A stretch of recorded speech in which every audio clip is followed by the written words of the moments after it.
People will do what you want or go in your direction without ever even realizing. Seduction is a high form of power because you make people feel pleasure. You make them feel excited or interested in you, and then their resistance to your ideas slowly lowers, and you have the ability to influence them and to move them in the direction that you want. If you yell at them, like how we were talking about your child, and you tell them, do this, do that, they resent it, and for good reason. But if you're subtler, if you're more seductive in your approach, if you're more indirect, people will do what you want or go in your direction without ever even realizing it. So it was a sub-theme in the 48 Laws of Power. And so I was sort of interested in the psychology of that and why some people are good at it and some people are awkward about it. So when I finished the 48 Laws of Power, I thought this would be a natural segue, the next book. What are the qualities of a great seducer? Well, I like to distinguish between cold seducers and warm seducers. A cold seducer is something you don't want to be.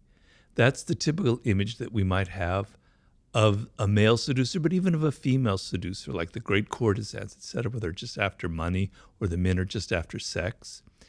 That's not my ideal. My ideal is kind of a back and forth quality where it's not domination. It's sort of like a game that you're playing. It's like a mating game. It's like a courtship ritual where both people are kind of seducing each other.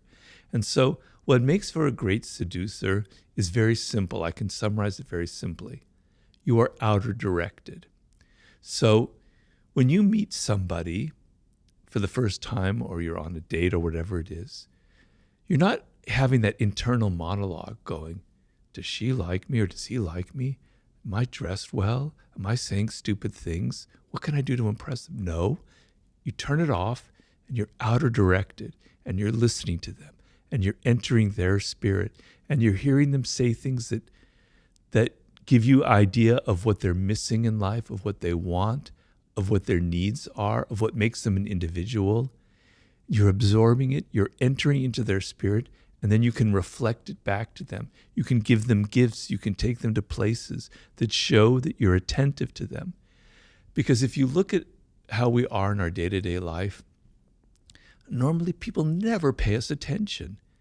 They're always so self-absorbed. They're never thinking about us. The times where you get the sense that people are actually interested in who you are as an individual is pretty rare. If you give that feeling to someone, it's incredibly powerful because we all want to be validated. We all want to be recognized. So the seducer is not someone who's all worried about him or herself and thinking. They're involved in the other person. They're absorbed like a sponge inside their psychology, inside their world. But one quality that's very anti-seductive is preaching and moralizing.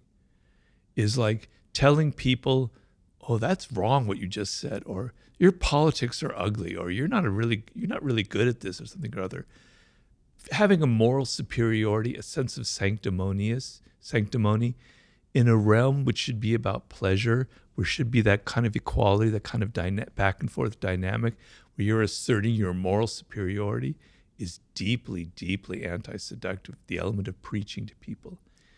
Not being generous, and I mean not just with money is important, but not being generous with your spirit, right? You want to be open, you want to give as much as you can to the other person of yourself, of your time, of your money, of your energy, etc. So being all kind of crimped and I don't want to give, I don't want to spend money, I want to take you to the cheap place to eat, I don't want to give you much time, is very, very anti-seductive. Now, there is a part of weakness that is seductive. So I would say vulnerability is seductive, but insecurity is anti-seductive. And there's a big difference. Why does vulnerability draw people to you? Because the sense, so if I can define seduction in simple terms, most of the time, we are closed to the influence of other people. Particularly now, we have these walls up because life is harsh. People are coming at us with their advertisements, with their pleas, with their wanting money, with this, that, and the other. and we've all learned to be very defensive, right? And seduction is an openness, is the opposite of that. And you felt it when you were a child towards your parents. You felt very vulnerable and open. And there was an element of your parents and how they treated you that was very much like a seduction, right? So seduction is about being open to the other person to the extent where you can even fall in love. You can fall under their spell. And the sense of letting go of your ego, letting go of your defensiveness, and letting another person enter your world is being seduced. It requires vulnerability. If you meet, the typical scenario is of a man who's not vulnerable at all. He's so powerful and in control and everything, has no vulnerabilities. It's frightening. For a woman, it could be very frightening.